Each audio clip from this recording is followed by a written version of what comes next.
Hello everybody, आज हम 10th class की हाफ ईयरली एग्ज़ाम की मैथ्स की आंसर की डिस्कस करेंगे। सबसे पहले हम सेक्शन ए स्टार्ट करेंगे।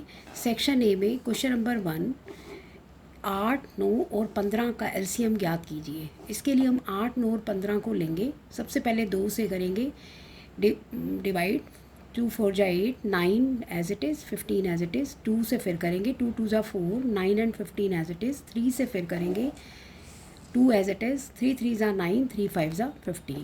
Then we multiply all these prime numbers. 2 multiply 2 multiply 3 multiply 2 multiply 3 multiply 5. 2 2s are 4, 4 3s are 12, 12 2s are 24, 24 3s are 72, 72 5s are 360. Here we get the answer or LCM as a 360 and D option is correct. Now let us take question number 2, के किन मानों के लिए निम्न रैखिक समीकरणों के युग्म का कोई हल नहीं होगा। इसके लिए हमें पता है कि कोई हल नहीं होगा के लिए क्या कंडीशन होती है। a1 upon a2 is equal to b1 upon b2। Here a1 is 1 and a2 is 2, b1 is -k and b2 is -6। Substitute these values and get the answer k is equal to 3, which is option number A. Now we take द्विघात बहुपद x की 2 -5x plus 6 के शून्य ज्ञात कीजिए। शून्य के लिए x की 2 -5x प्लस 6 को हम शून्य के इक्वल रखेंगे और इनके फैक्टर कर लेंगे मिडल टर्म को स्प्लिट करते हुए। 5x को हमने स्प्लिट कर लिया 2 और 3, -2 और -3 as a sum and 6 as a product. तो x² -2x -3x plus 6 is equal to 0।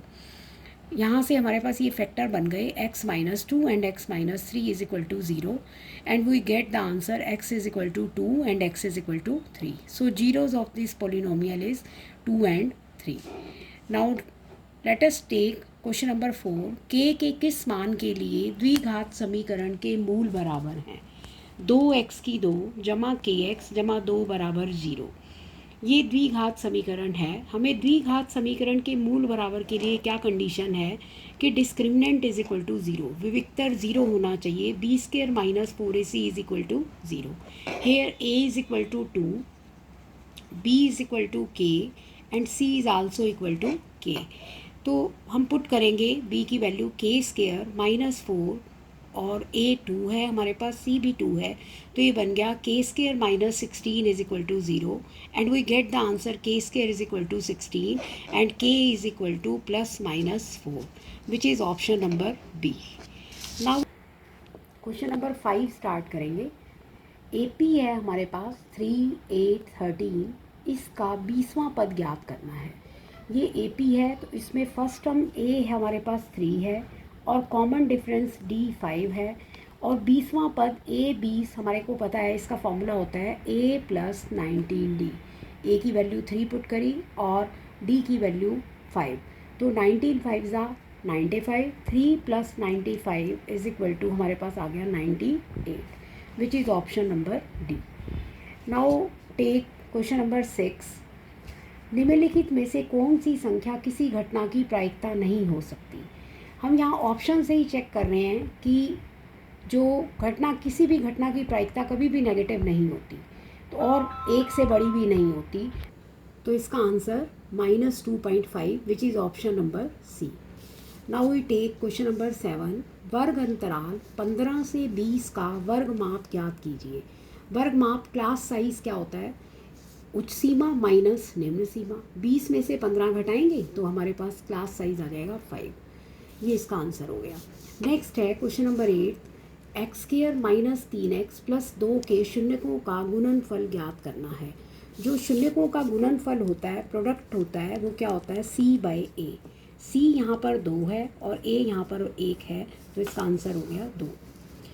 Question number 9, सभी डैश त्रिभुज समरूप होते हैं। जो हमारे पास सभी समबाहु त्रिभुज होंगे वो समकोणिक होंगे, इसलिए वो समरूप भी होंगे, तो इसलिए हम इसका आंसर आएगा समबाहु त्रिभुज।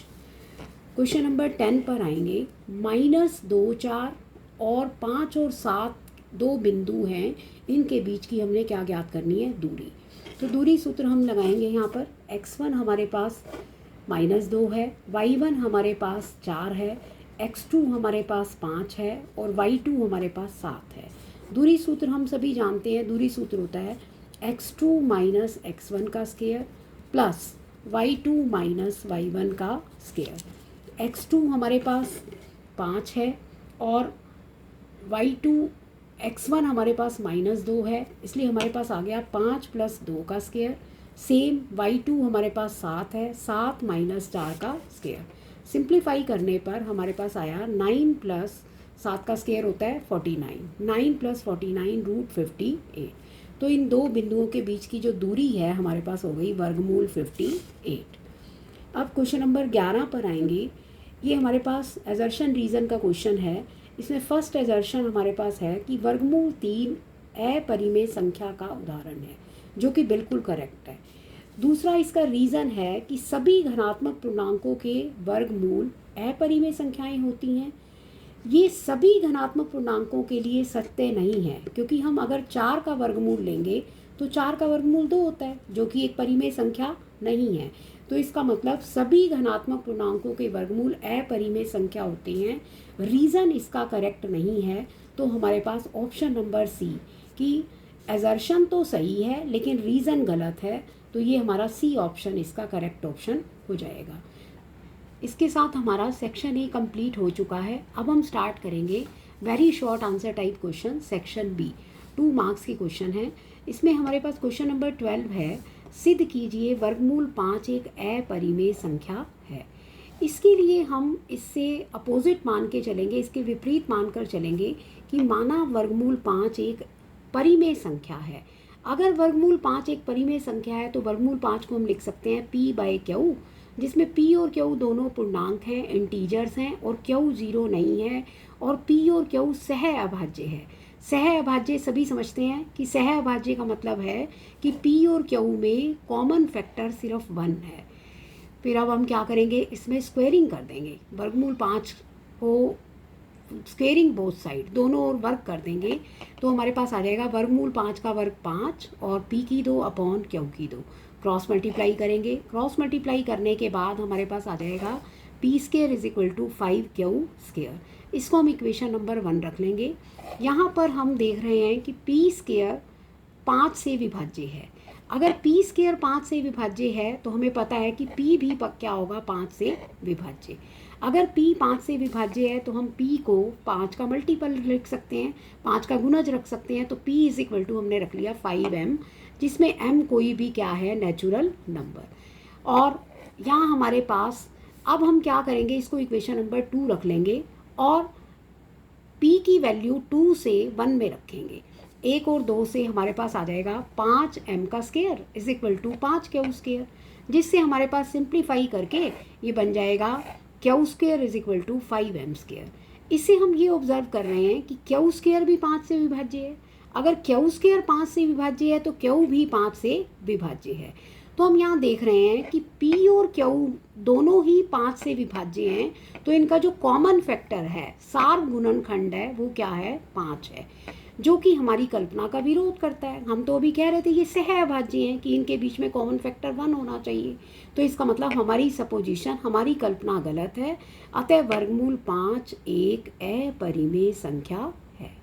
तो ये क्वेश्चन नंबर 12 आपका सॉल्व हो गया। अब हम आएंगे क्वेश्चन नंबर 13 पर। इसमें हमारे पास है कि निम्नलिखित रैखिक समीकरणों के युग्म को हल कीजिए। पहला है 7x + 2y = 20 और दूसरा है 2x - 4y = -8। इसमें हम पहली समीकरण का जो x का गुणांक है वो 7 है और दूसरी का x का गुणांक 2 है। तो हम पहली समीकरण को 2 से और दूसरी समीकरण को 7 से गुणा करके घटाएंगे, तो हमारे पास बन जाएगा 14x + 4y = 40 और यहाँ हमारे पास हो जाएगा 14x - 28y। घटाने से ये हमारे पास बन जाएगा 14x से 14x कैंसिल हो जाएगा, 4y + 28y 32y और 40 + 56 96 हो गया। अगर हम इसको डिवाइड कर लेंगे, y = 96/32, ये पूरा कैंसिल हो रहा है, 32 × 96 होता है, तो y का मान हमारे पास आ गया 3। और ये y का मान 3 हम पहली समीकरण में रखकर x का मान ज्ञात करेंगे। 7x जमा 2 गुना 3 बराबर 20, तो 7x जमा 6 बराबर 20, 6 को उस तरफ ले जाएंगे। 7x बराबर 20 माइनस 6, तो 7x बराबर 14, तो x बराबर 2। तो इस समीकरण के जो हल हैं वो हमारे पास आ गए, x बराबर 2 और y बराबर 3। ये इसका आंसर हो। अब क्वेश्चन नंबर 14, यदि एक AP का तीसरा पद 12 और 10वां पद 26 है तो उसका 20वां पद ज्ञात करना है। तीसरा पद A3 12, A10 26। तो सबको पता है कि A3 कैसे निकालते हैं, A जमा n-1 इंटू डी, nवें पद का सूत्र होता है हमारे पास A plus n-1 Guna D.